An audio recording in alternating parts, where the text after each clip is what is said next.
You're listening to the Options Insider Radio Network, the home of the Options Podcast. For more quality options programs, visit theoptionsinsider.com or search for Options Insider Radio Network in your podcast provider of choice. Listeners can also access all of our programming through our mobile app available in the iTunes and Google Play stores. Select programs are also available via live stream at mixlr.com/options-insider.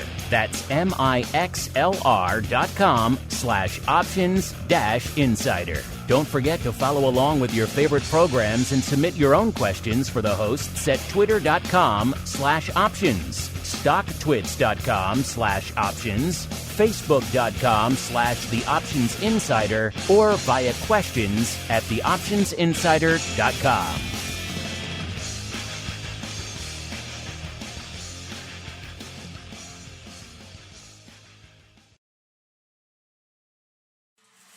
Welcome to Volatility Views, the premier program for volatility traders. Each week, we'll take a deep dive into the world of volatility with in-depth analysis, trading activity reviews, strategy breakdowns, cutting-edge education, and much more. We'll also bring you exclusive conversations with the traders, researchers, and asset managers who are reshaping the volatility landscape. If it involves volatility, then you'll find it on Volatility Views. Volatility Views is brought to you by MIAX, one of the fastest options platforms in the world. MIAX is now trading options on the SPIKES Volatility Index, offering pinpoint accuracy, radically faster dissemination, and a highly transparent settlement auction for confident trading, all for competitive exchange fees. It's time to make a change and give yourself an edge with SPIKES. Learn more about SPIKES at www.miaxoptions.com/spikes. Options involve risk and are not suitable for all investors. The statements made are provided for information purposes only and are not intended to provide and should not be relied on for financial or legal advice. And now, it's time to take a deep dive into the world of volatility. It's time for Volatility Views. All right, everybody. That music means it is Friday. It is back to its usual time of noon Central, 1 p.m. Eastern. Yes, it is time for us to collectively view some volatility. My name is Mark Longo from theoptionsinsider.com, as well as this fine network, which most of you have been just binging all week long. Hope you're enjoying the content that's hitting you sometimes multiple times a day here. We'll keep you busy, keep you occupied, keep you engaged here on the network. We've got more coming at you later today. After Vol Views, Advisor's Option coming at you hot and heavy. So if you like your double doses, going to get more of that today. Of course, wherever you're listening to this program, make sure you leave those reviews, those comments, so other folks can continue to discover and enjoy the network during these troubled times. More important than ever these days to have a sane source of content on these markets and on this volatility. So hopefully you like what you hear and you want to share it with the rest. If that's the case, make sure you get on out there and do just that. And of course, keep those questions coming.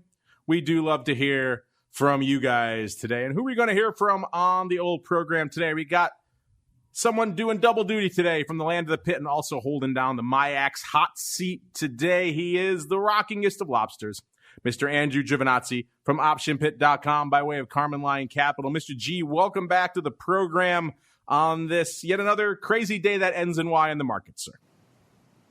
That would be your cue to speak. There you go, sir. I know. And I still can't find the mute button. There you go. So I put a lot of stock in you, and it is clearly not warranted. It's like your 10-year investment in me hitting the mute button has been an utter and total failure. Yes. I just want to let everybody know, good option trader, bad guest host, investor right there. Yes. Mark My training of you has unfortunately come to naught. Let's see if the show can be salvaged, though, as we head right on into the volatility review. It's time to break down the latest developments in the volatility trading world. It's time for the Volatility Review.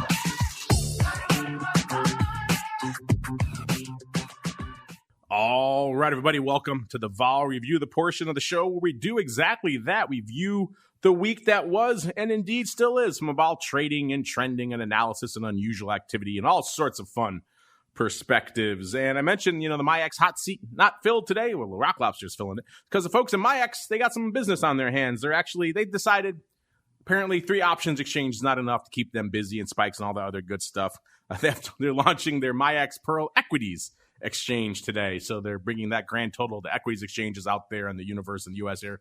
I think like 13, something like that. So yes, they're fighting on multiple fronts, fragmented options, fragmented equities. So we'll have them back on next week to talk about all that good stuff and a lot more. A lot of things popping off over there in the land of MIAX these days on the crypto front, futures front, equities front. It's expanding leaps and bounds, it seems like, day after day. So we'll have to hear from them next week about how all that went. What's going on right now in the markets is kind of a bit of a green end to what it was an otherwise red week, well, outside of yesterday. So the latter portion of the week really getting a little bit of a green tint. But it seemed like for a while now, maybe the worm turning a little bit, some folks souring on these markets, or at the very least taking some well-deserved profits off the table, because we saw a litany of litany of red on the screen for day upon day upon session, which was a rare thing because, we've been saying for so long, since March really, when is this rally going to take a breather? Well, it took a pretty nice breather over the last couple of weeks, and now last couple of sessions, it's back in the green with the S&P once again playing the Goldilocks there, up a little bit north of 0.75%, about 0.8% or so.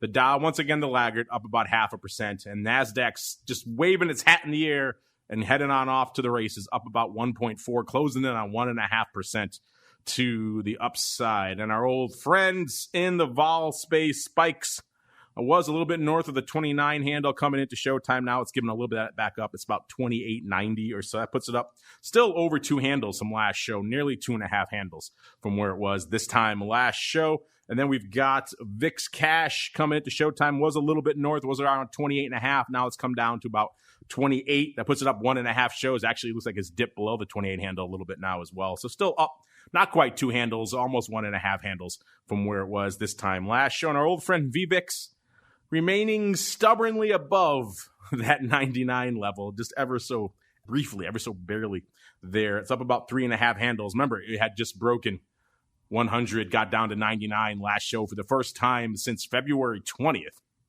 And we all know what an auspicious or perhaps inauspicious day February 20th was. Lots gone on since then, and VVIX has remained over 100 ever since until last week. And then it surged back up to close to 120 again, and now it's back down to right around threatening 100 to the dark side. And as we said before, this frame of reference for the vol of vol these days in the pandemic, a little bit different than it was prior to that. I don't think we're going to see a 75 anytime soon, certainly not before the election.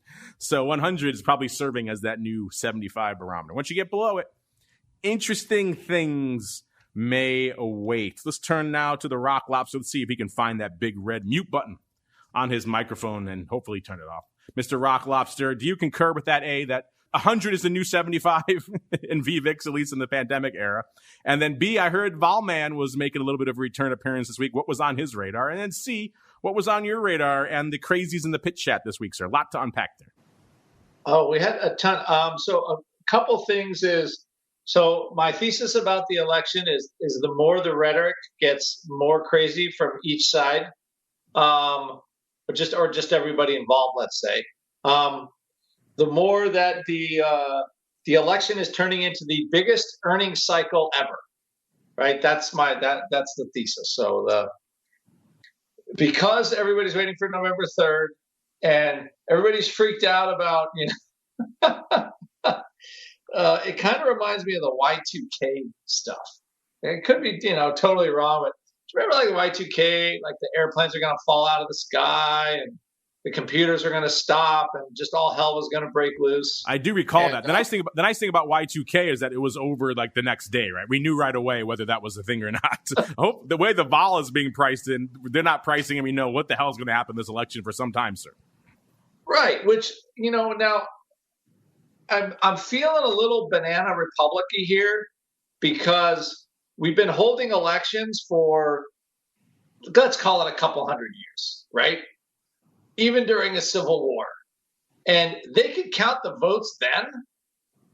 Like, why can't they count them now? I don't get what, like, all the technology and people worrying about, like, I don't understand how this became complicated. I don't understand why this is even a complicated issue. So like, I quite don't get why all the rules we had for the last election don't work for this one, and the rules we had for the one before and before and before and before. But I'm just a simple person, so these things, all this high politics confuses me. But for whatever reason, the market is pricing it like it's a big deal. The NOV 20 straddle is $28, and it was $28 last week. So we'll see how much decay actually comes out of it, how big that straddle actually is into the election.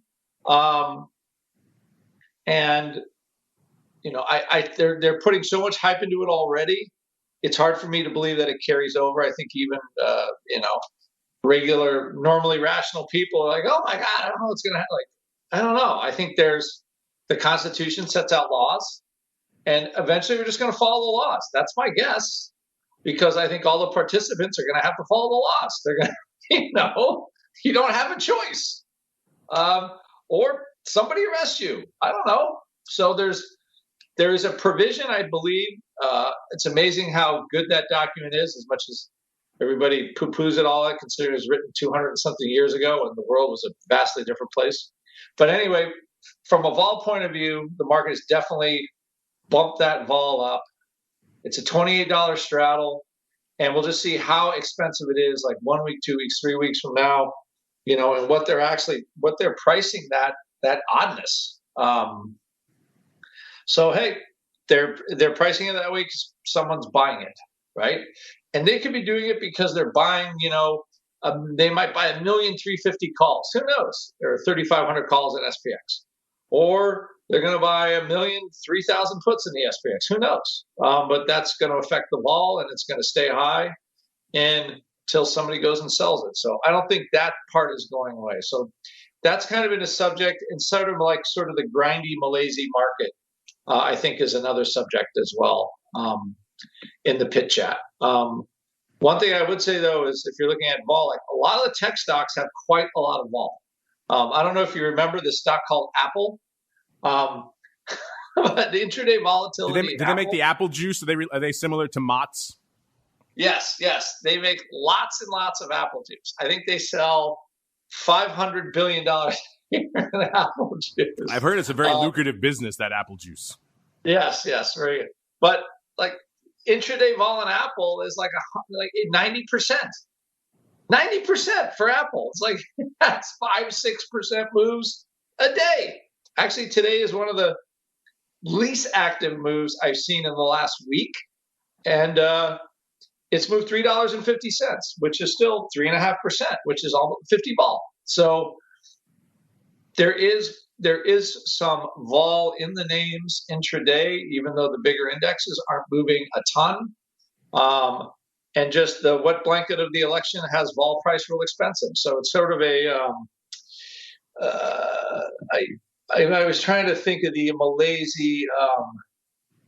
factors when there's kind of an event on the horizon, the market doesn't know what to do, and it kind of just goes up and down and sideways. It doesn't really go anywhere. And for periods of time, that's just what the stock market is, right? Because nobody really knows what to do. So I think that's kind of what we have today.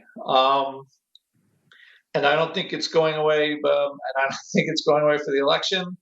The wild cards are that there's a clear winner on election night. Like everybody's like, okay, and one candidate concedes. Or they have a vaccine that is so awesome that everybody wants to take it. Those are the two things that could happen between now and November. I think that would affect the apple cart significantly. And as of right now, who knows if either of those will happen. So, and I think that's kind of where we sit.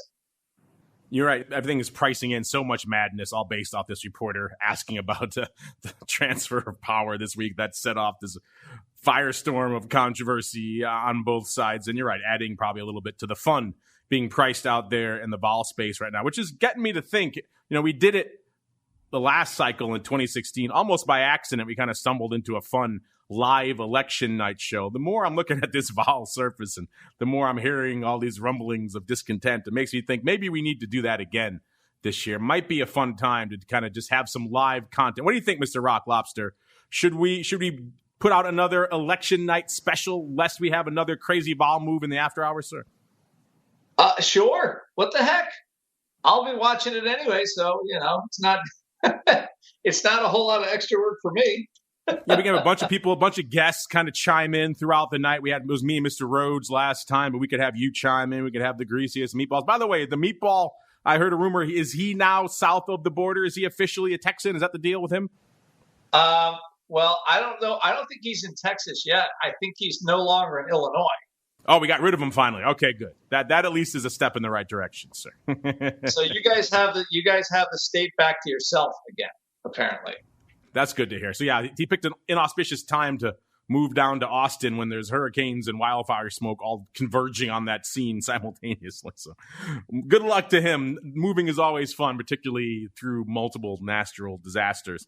Speaking of disasters, let's see what's going on out here on the aforementioned VIX futures term structure. Spike futures obviously still halted, still playing wait and see with their regulators out there. Hopefully the approval of this NASDAQ CME vol product will perhaps pave the way to get the gears going again on the Spikes futures, because we all want the futures. We want to trade the options. Still playing wait and see as the regulators figure their stuff out over there. Moving on out to the VIX futures term structure, aka the place where all of your vol questions, all the answers are lurking somewhere out here. You just have to find them. You have to dig. You have to be a little bit of a vol detective out here. Coming into showtime, we saw yet again an interesting structure out there. That AQ future, which has been the focus of so much consternation and hand-wringing pretty much since January, is about 4 points premium to the cash coming into showtime.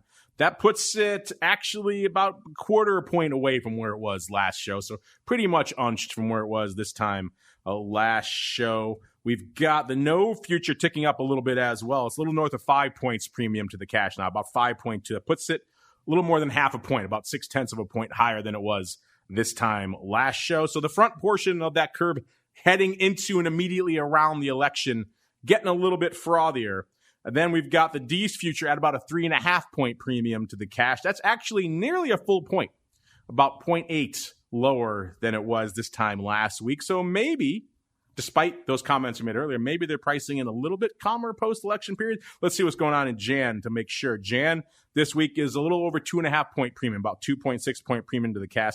That's actually over a point lower than this time last week, about 1 1/3 points last week. So maybe that's a sign that saner heads will prevail post-election. Mr. Rock Lobster, is that your reading as well? Are they pricing a little bit less craziness into the post-election period, or are you still reading a lot of crazy stuff?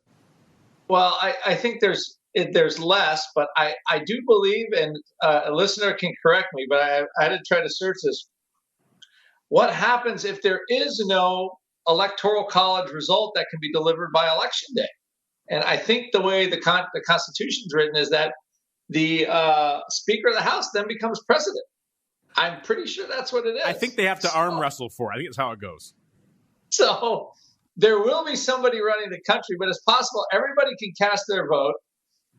There's total failure in counting the votes, which would be pretty awesomely, even the third world people are going to laugh at us. They're like, you guys are idiots. You can't count the votes after 4 months. And then Nancy Pelosi is the president of the United States. I just think just to cap 2020 off, that would be the last thing anybody would have guessed. That would be pretty funny if all of it worked out that way. Having all the hand-wringing on both sides if it went that way. Of course, they still have until Inauguration Day. Trump would still be in office until then. So hopefully, even if they can't get an electoral college result immediately, which would be odd, then hopefully they could at least sort it out. I was down on the SIBO during all the Bush-Gore fiasco of 2000. Where were you, Andrew? Were you trading down during that period? The PSE by then. Oh, so you were eating a burrito at 6 a.m. on the Pecos. That's where you were. Correct, exactly. Yeah, and that's what you were doing all day, basically. Because we're like, okay, oh, they found another bucket. My favorite thing was, remember when they used to deliver all the ballots? Like, they just found all these ballots somewhere. Yeah, these were in the back room of a nursing home. Let's count these.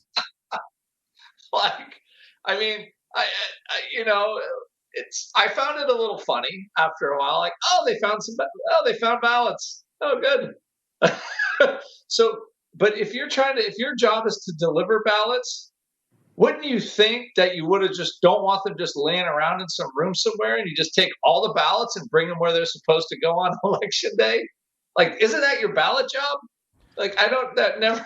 Only when the outcome of the leadership of the world's most powerful democracy, only when that is in the balance, do those bucket of votes in the corner closet of the nursing home become relevant. But yeah, that was a time I don't think anyone wants to see a repeat of. I recall just day after day being down the trading floor, and everyone's effectively just glued to CNN and all the other outlets at the time. And here they are showing just close-ups of people, of course, the hanging Chad and all those infamous visuals. But every time there was a rumor, they found another box of ballots somewhere. The market would rally in one direction or sell off in the other. And it was a mad time, an extremely volatile time. And you had no idea what the outcome of the election was, and didn't for quite some time. And I don't think anyone wants to see a repeat of that. So yeah, hopefully calmer, saner heads will prevail. Hopefully, you're right, we can count the ballots. As technology has progressed, you're right, it seems like it's made it even more challenging to get that very basic task accomplished. But at least right now, I'm going to be the opposite of you, the diehard cynic. Usually I'm pretty cynical, but two of us being cynical on the show would be a little bit too much cynicism. So I will play the Uncle Mike role. I would be the diehard optimist today. And I will say, you know what? The lessening of a little bit of that vol in the DEES and Jan contracts, that means that they're pricing in a little bit saner time. And we're not going to not know who the president is, and we're not going to have the Speaker of the House running the show and all these other crazy scenarios that the Rock Lobster has put forth. If you don't like those scenarios, blame him. Send your email, andrew@optionpit.com. Let's head on out to the options landscape, see what's lighting it up out there. Spikes options actually quadrupling in OI, which is good to see because the futures aren't trading. So it's kind of hard to trade the options, but some folks out there are doing their darndest to sling a little bit of it. So we got positions all the way out to February of next year now. So some folks playing a little bit longer term in spikes. Once the futures come back, it'll be nice to see some actual paper going up out there as well, where we're still playing wait and see out there. VIX seemingly playing a little bit of wait and see as well. Not doing a heck of a lot really today. I mean, close to half its ADV. 191,000 contracts was what it was at right before showtime. I just refreshed it a little bit to go see if more has popped in. And they've done a whopping 5,000 more contracts since then. It's up to 196. So not a heck of a lot lighting up the tape out there today. ADV actually down from where it was this time last week. The ADV is back down under 400K again, 386. So that shows you, despite the fact that we had some sell-offs earlier in the week and then some of those warm turning type sessions, was it enough to really goose the volume up a lot this week? Let's look at the top 10 hot positions out there. Mr. Rock Lobster, I'm going to have you, let's play a fun guessing game. And we've talked for a while about how low the OI numbers are out there in VIX land and how little it takes you to break into the top 10 in the hot options, the top 10 in VIX land right now. So without looking, because the answer is right in front of you, I'm going to trust you on the honor system. Without looking, take a guess. How many contracts do you think it takes to break into the top 10 in VIX land today, sir? Oh, for contracts for strike? I hate being Rock Lobster. I'm going to go low. I'm going to go like 10,000 contracts under there. 10,000 breaks you into the top 10 in VIX? God, that would be... I'm talking about open positions now, total aggregate positions. Open interest. Sorry about that. I would say you need at least 50,000 to get there. That's a sane guess. I would normal times, you could easily say over 100,000, maybe a $1.25 or even a $1.50, but not so much today, listeners. Pretty much cut that in half. 72,000 contracts is all it takes to break into the top 10 in VIX land today. That's a whole lot of nothing. And that gets you to the OCK 20 puts. 72,000 as well for number 9 for the OCK 28 puts. In fact, you have to go all the way up to number 1 to break into 100K. That's how light we are right now. Number 8, 73,000 of the OCK 22 puts. A little bit of a theme here. Number 4 is our first call on the list, or number 7, I should say. 4 from the bottom. 87,000 of the October 70 calls. Back to that 70 strike we've talked about a few times here. Number 6, 87,000 as well of the Jan 150s. Another one that just brings a smile to my face whenever I see it. Number 4, 90K of the Nov 65 calls. Number 3, 98,000. So we're getting close. Of the Jan 75 calls. Number 3, 99,000 of the Jan 27 calls. Can't quite get there yet. Number 2, also 99,890. So just a hair under of the Jan 40 calls. That means number 1 with a bullet, 123,000 of the October 25 puts. for some context, listeners, if you're new to the show, 123,000 usually isn't even enough to break into the top 10. Barely, maybe. So this is pretty light volume, pretty light OI out here right now. About 4.75 million contracts open out there in VIX land. About 3 million on the calls and about 1.75 million on the puts. Been searching for some paper out there today. There actually is one pretty active contract because there's a whole heck of a lot of nothing really trading today. Like I said, 196,000 contracts on the tape as of a few minutes ago. But in terms of what was most active in contracts today, the hot contracts today, NOV 21 puts actually doing some paper, 50,000. So that nearly 200K on the tape, roughly 1/4 coming in these NOV 21 puts. So someone's got a real axe to grind. They're 80% of those coming on the bid. So someone may be doing a little bit of the old premium harvesting out there. 14,000 of the NOV 25 puts and then about 11,000 of the NOV 20 puts. And that's kind of really about it for activity. OCC 30 puts also doing about 10,000 today. Not a heck of a lot else. Yesterday, did a little bit more paper, not much. 219,000 contracts on the tape yesterday. The most active contracts, OCC 25 puts. Yet again, that's our number one with the bullet out there in the OI today. So some of those trading hot and heavy yesterday to the tune of about 27,500. Then the OCC 29 puts with about 13,500 and about 13,000 of the DEES 21 puts, followed by about 10,500 of the October 30 puts. So a little bit of a theme to our hot options the last couple of sessions. Let's see if Wednesday can follow suit. Wednesday was a little bit more paper, about 319,000 contracts on the tape. Actually was the most active day of the week by a whole whopping 1,000. Most active contract on Wednesday, 36,400 of the NOV 24 puts, 24K of the October 25 puts, then about 14,000 of the NOV 65 calls. Interesting strike diversity there. And then 13,500 of the October 27 puts and about 12,500 of the NOV 50 calls. 5-0. Back to Tuesday, another light day, lighter than today already, and that's the whole day. 172,000 contracts on the tape on Tuesday. The most active contracts in quotes, because not a lot of activity going up, was about 10,500 of the OCC 25 puts yet again, and the OCC 28 puts with about 10,000 as well. About 8K of the OCC 32 half calls and 7,000 and change of the DEES 20 puts, 2-0. And now we go down to Monday. It was the second most active day of the week by a whopping 1,000, 318,000 contracts going up on Monday. The most active contract, yet again, 50K. So a little bit of similarity to today in terms of size of the most active contract. It wasn't the same contract, though. Today, the most active contract are 50K of the NOV 21 puts. On Monday, it was 50K of the DEES 23 puts, followed by 40,000 of the DEES 25 puts. Looks like a little bit of a roll, a little bit of vertical going up there. 16K as well of the OCC 28 puts, and about 15K of the OCC 27 puts, and about 13,000 of the OCC 30 puts. So OCC puts leading the dance for most of the days out here, outside of a few pop-ups of DEES and NOV puts for actually decent size out here this week. But otherwise, a fairly quiet week in VIX options land. Mr. Rock Lobster, anything light up your tape this week in VIX options, or any of your crazes in the pit chat spotting any interesting trades going up this week, sir?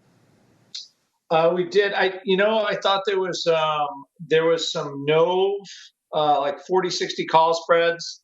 That was a Tubby special. Somebody trying to buy a bunch of call spreads in VIX. So I think just riding, if anything, they're just riding that same, the same election crazy factor. NOV 40-60, those were your strikes? Yeah, I'm just checking them one more time, but it looked like it was just bullish paper for the most part.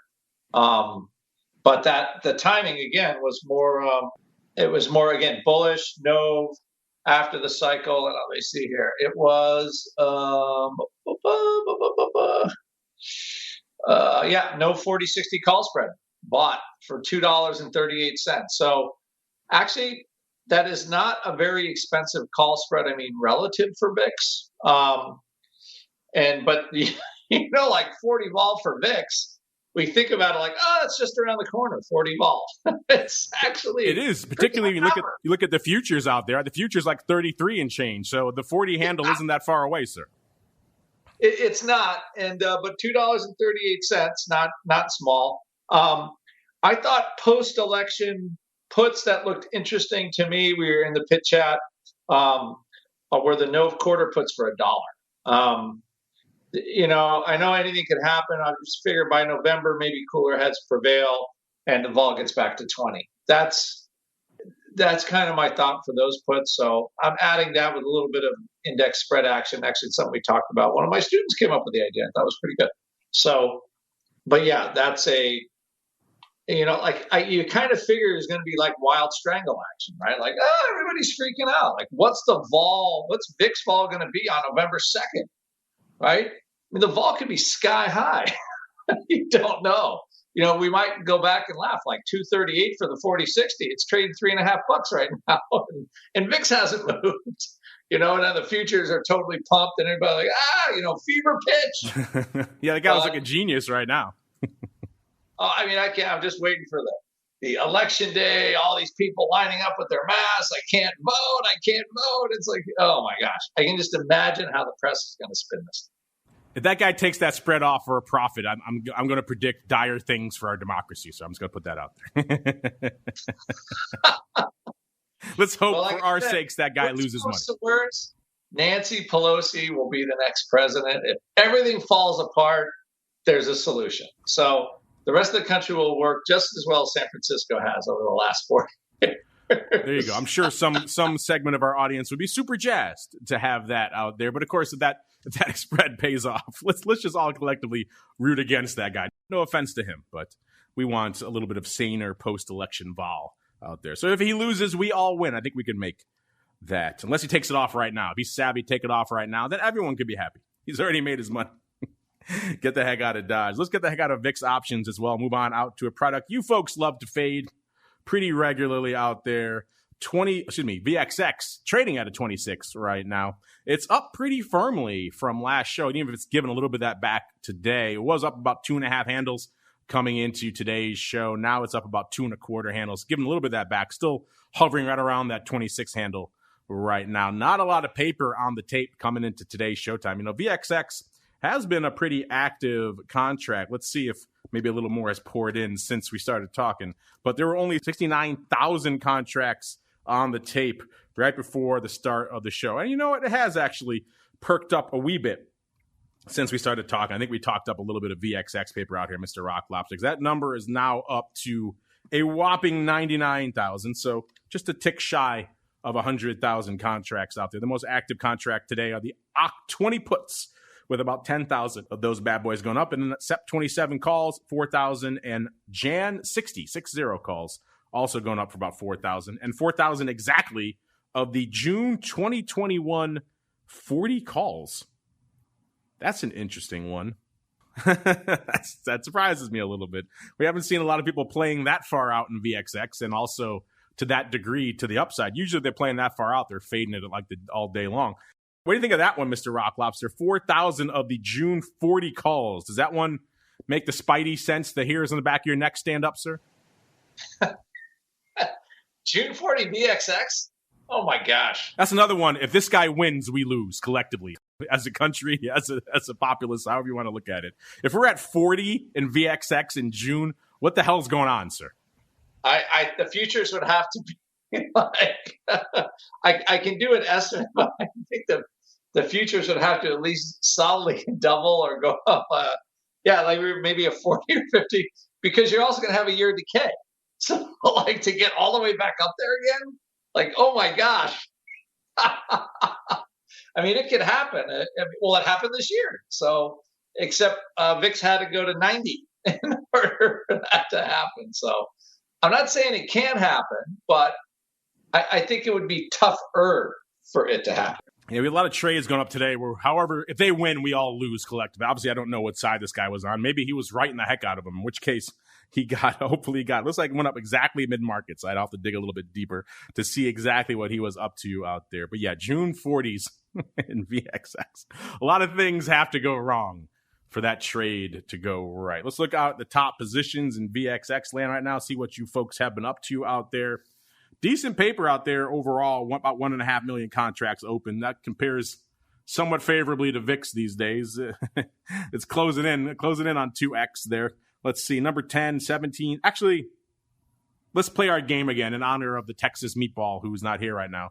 We play a game, Mr. Rock Lobster, right? I make him guess where the first call falls in our top 10. So is it number 1? Is it number 5? Is it number 10? What do you think this week? Where do you think the first call falls in our top 10? That gives us some sense of what's going on in VXX these days, sir. Okay. Bullish action. Wow. Where's the first call in the top 10?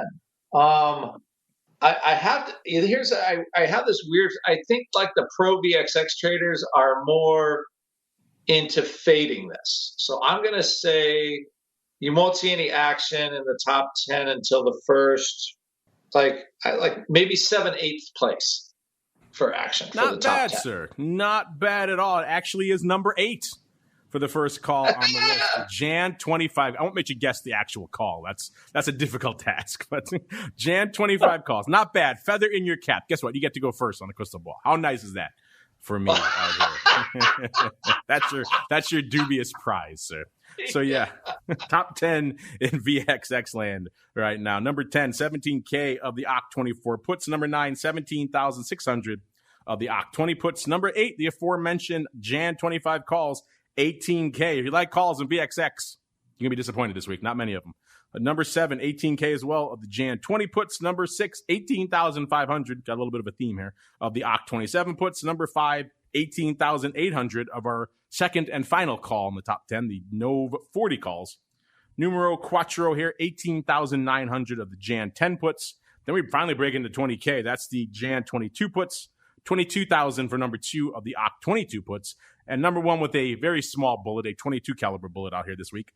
23,600 of the Jan 15 puts. So again, a far cry from the heady days of just a month or two ago where we were seeing 100,000 lot put spreads going up in VXX. Not a lot of paper out there right now. Maybe some folks keeping their powder dry. Given all the madness going on out there, it's kind of hard to fault them out there right now, except for someone playing in those June 40 calls. Let's look really quickly at UVXY as well.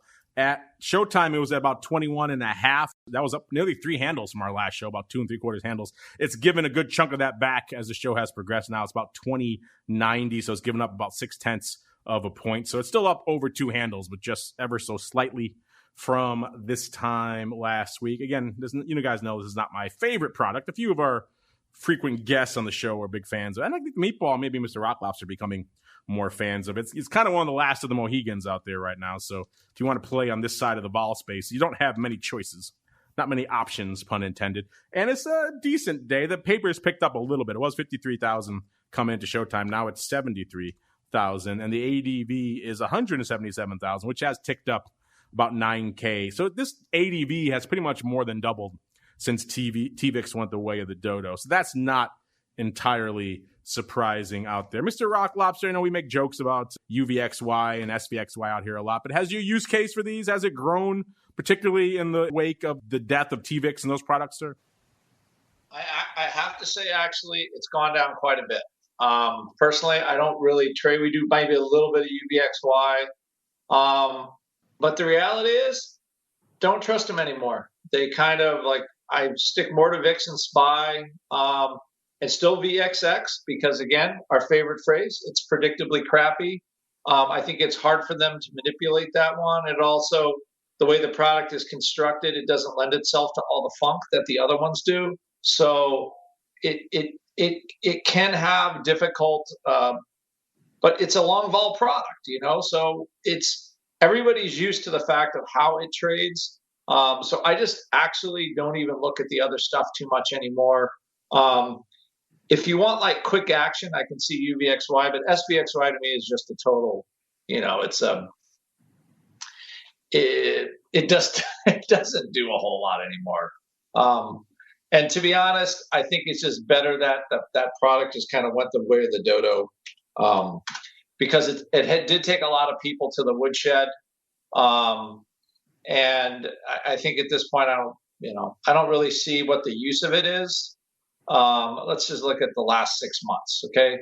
The last 6 months, it's had a range of 37 down to 28, rallied pretty well back up to 36, right? Another little pop at 30. So, I mean, it does move, and they have taken a lot of the ball out of it. So it makes it tough to go to zero.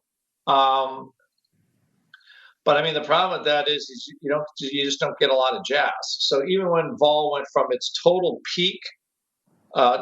vol peak to recent vol trough, the range on the product wasn't bad, 28 to 37. So that's something. That's about 14 to 10, but maybe about a 35% move bottom to top.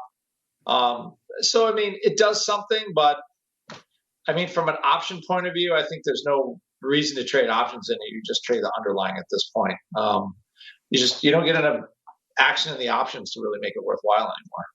Now, I'm glad you said that, because for a while there I've been feeling like a crazy person here, because of course we have your buddy there, Mr. Short Vol, on the show a few times, and he's one of the few proponents of UVXY. And then your buddy there, the Meatball, has been talking a lot of good game about UVXY of late. And I'm with you. I kind of lost my taste for both of them post VIX-ocalypse of 2018. You can't change the rules mid-game like that and expect me to want to come in and touch your product again with a 10-foot pull.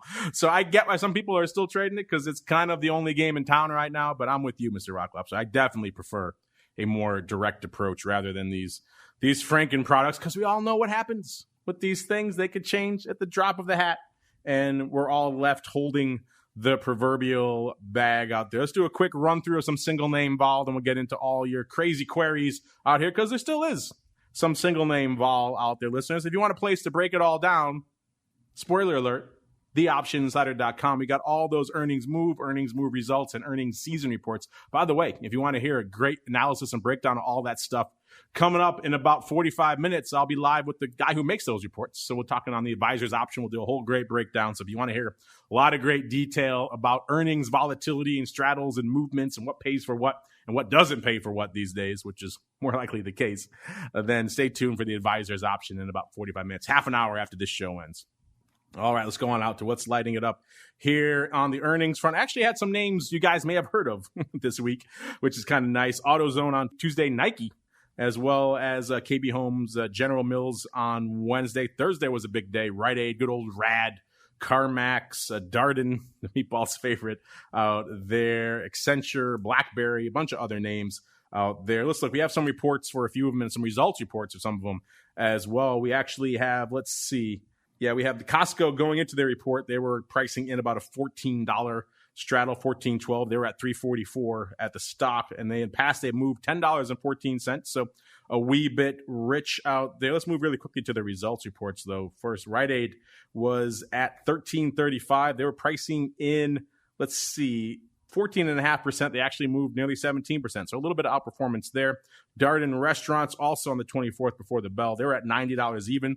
They were pricing in 7.3%. They moved about 5.5%. So a little bit light there. Not a lot of vol apparently in the breadsticks of Olive Garden. And then we've got Accenture and a few others here lighting up the tapes out here. We also have reports coming up for next week in PepsiCo. We've got them they were at 131 even coming into this report. They were pricing in 379. In the past, they've moved 233. So actually a fair amount of juice in PepsiCo beverages. Who knew?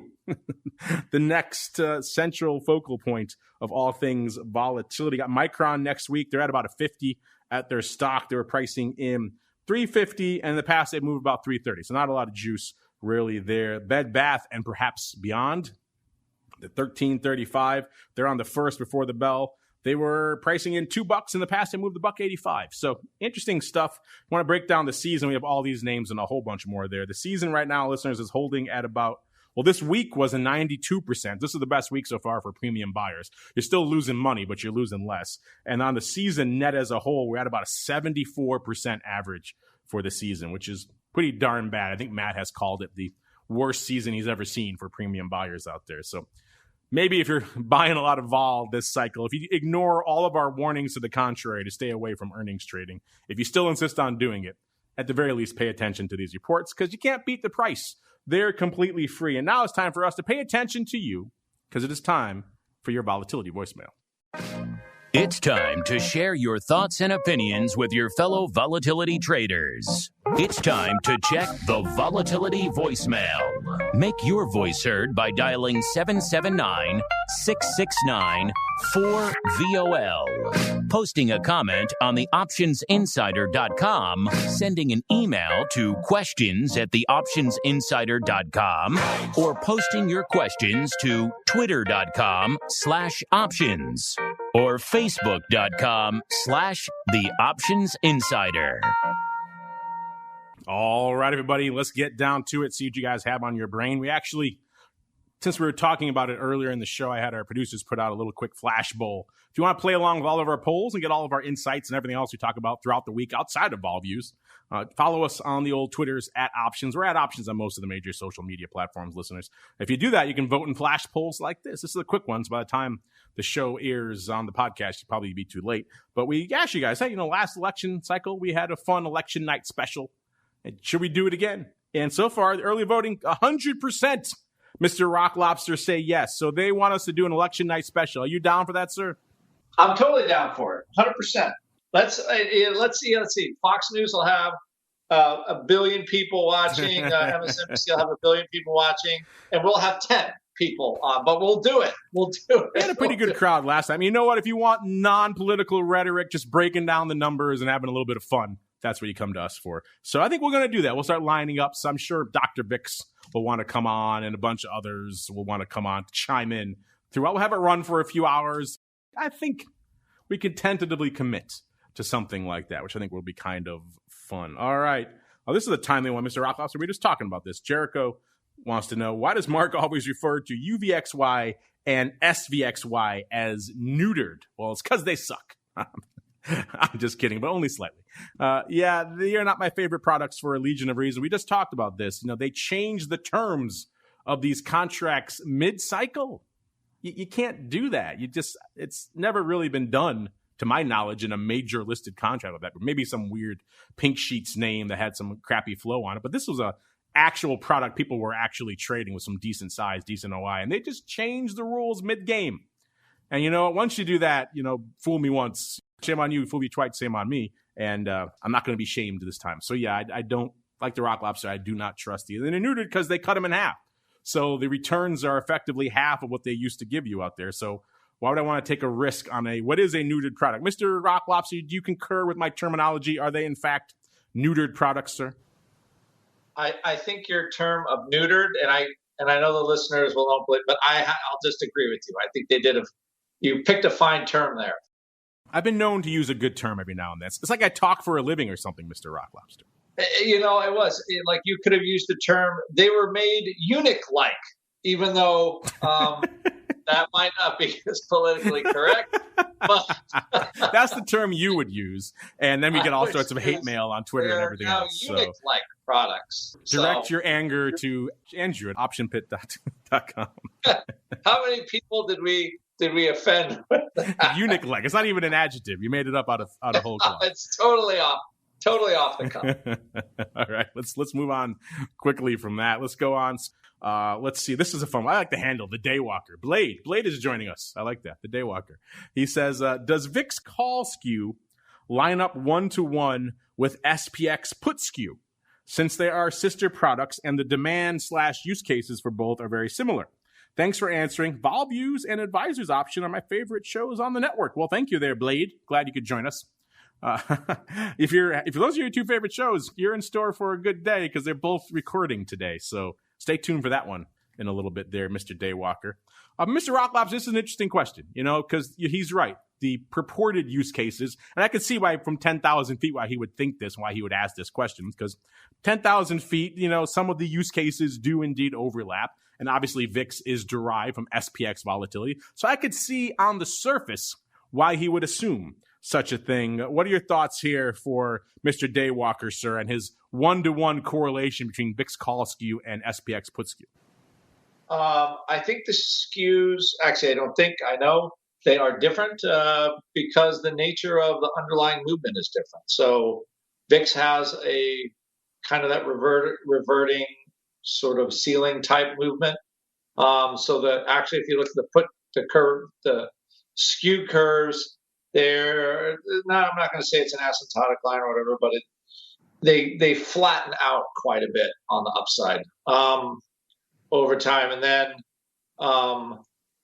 SPX is more, I would call like a linear straight line curve. So they are different because the nature of how the products move are different. There's a lot of skew in VIX, like from at the money to just the out of the money stuff.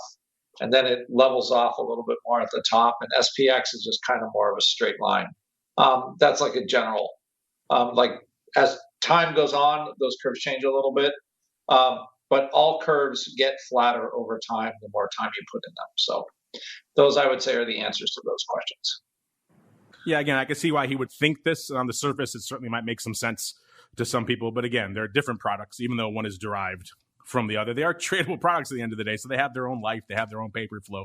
Even if you look at, relatively very similar products like SPY and SPX, they're going to have different skews in the same month sometimes. Not markedly different, maybe a little bit of a degree here or there, but they're not going to be one-to-one because there's different paper flow in each. Big stuff, they're going to arb it out. Yeah, they're going to be similar in that respect. But or the E-mini S&P, throw that into that calculation there as well. If you go break them down month by month, there's going to be little small differences in each because they are their own products at the end of the day. And this paper going up in one that doesn't go up in the other. And you can make that analysis times 10 for what's going up in VIX. So I can see why you might think that. Blade, the Daywalker. But that is not the case. Good question, though. We like the good questions over here. As we keep on rolling into our final segment, it is time for that most difficult, most dangerous segment. It is time for the crystal ball. It's time to peer into the future and reveal what the volatility gods hold in store. It's time to look into the crystal ball. All right, everybody. You know what time it is. It's time to get dangerous, to quote Darkwing Duck here. Let's look at what's going on in VIX land. First, let's see what we prognosticated this time last week. We had quite a full panel last week, with me to the upside at 27.5, or actually 27 double, which is looking pretty darn good right now, I do have to say. And then Luke Ribari was on with us from Equity Armor as well. He was at a 27, tried to cart me to the bottom, but no. And then Tom, the volatility product specialist over there at MIAX, was at a 26.32. And the meatball was feeling a lot of low to the tune of 24.24. So the meatball's out. Tom's within a point as well. We're at about 27.31 in VIX cash right now. And let's see, where is ye old Spikes? Spikes looks like it's at about a 28 and a quarter.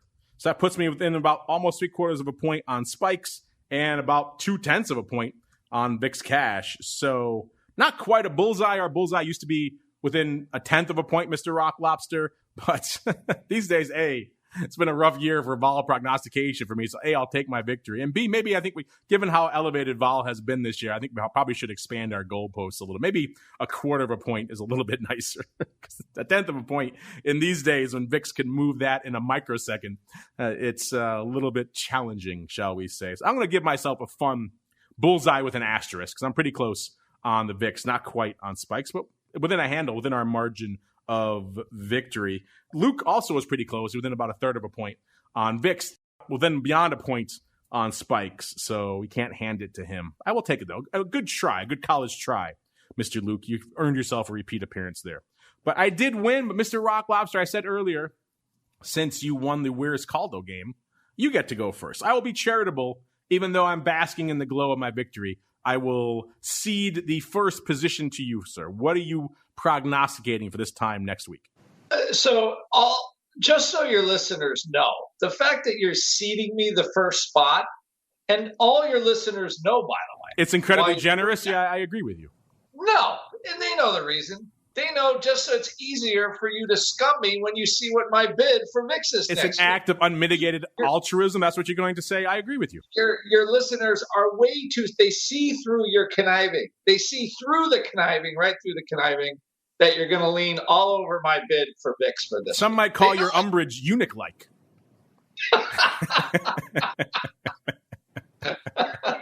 Come on, listeners, you really have to bring Longo. You have to bring him down. You got to take him down a little bit. Take him down a peg on his own show. VIX has been doing a good job of that this year so far, sir. They need no help.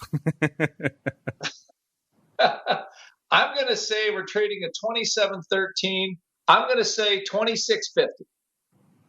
26.5. So a little bit, but not a ton here for the meatball. 26.5 to the dark side out here. Let me get that put down for you so we have it in writing so no disputes can be made next week. There we go. So I was at 27 double this week, listeners. Like I said, I was pretty close to a bullseye on VIX cash, a little bit farther away, but still within the 1 point on spikes. And, we're in that time frame. We're leading into the madness. We got people trading 40 strikes in VXX in June of next year. We got the election tumult on the horizon. So I understand why Meatball would lean, or Rock Lobster would lean that way, but I don't see a lot of juice coming out of this bad boy as well. I don't normally do this, but I kind of like where I am right now. I may actually tack on a couple of points to that. I'm going to say 27 and a quarter. So going up 0.2 of a point from where I am, or where I was last week, I should say. So I'm at 27.75, and the Rock Lobster actually have a good point between us here. Point and change at 26 and a half. There we go. That's the right music for the end of the show. Of course, that music means we've come to the end, but don't worry. If you're listening live, stay tuned. We'll pump some fun stuff into the chat. I'll be back in exactly a half an hour at the advisor's option. We'll talk a lot of cool stuff going on in that side of the space, including a lot of the earnings vol breakdowns and season analysis, a lot what's going on in the volatility environment right now, SPX, all this good stuff. A lot of that popping off on that show and a lot more. So stay tuned. We'll be coming back live in exactly a half an hour with a good full panel for that one. But before we go, Mr. Rock Lobster, if folks are intrigued by any of your adjective use here on the show today and they want to learn more, where should they go? What should they do? So if your listeners, if they're not afraid by strange made-up adjectives on the fly at any time, go to optionpit.com. Look at memberships. Look at all the cool stuff we have to do at Option Pit, and proceed from there. Think of how you want to learn how to trade vol and jump on the train. Jump on the train. OptionPit.com is the place to go for webinars and the trading pit, the Legion, all that good stuff over there and a lot more. And of course, while you're surfing the places, head on over to MIAXoptions.com/spikes. All that great data we're always talking about with spikes is there. The releases, so you'll know right away when the futures are back, as well as links to a cool show like Vol Views. What more could you ask for from a web page? MIAXoptions.com/spikes is the place to go. And on behalf of the greasiest of meatballs, who is not here, he's somewhere lost in Austin in the hurricanes, and the rockingest of lobsters, and our friends over there in MIAX land, and indeed myself. I think all of you out there for downloading, streaming, subscribing. Remember, if you're listening live, stay tuned. We'll be back in exactly a half an hour with the Director of Risk and the Oracle of New Hampshire over there, and Mr. Cott to break down all things advisors. Otherwise, if you're listening after the fact, just sit next on your device of choice, and you'll get there. And we'll see you back here next time for more Volatility Views. Volatility Views is brought to you by MIAX, one of the fastest options platforms in the world. MIAX is now trading options on the SPIKES Volatility Index, offering pinpoint accuracy, radically faster dissemination, and a highly transparent settlement auction for confident trading, all for competitive exchange fees. It's time to make a change and give yourself an edge with SPIKES. Learn more about SPIKES at www.miaxoptions.com/spikes. Options involve risk and are not suitable for all investors. The statements made are provided for information purposes only and are not intended to provide and should not be relied on for financial or legal advice.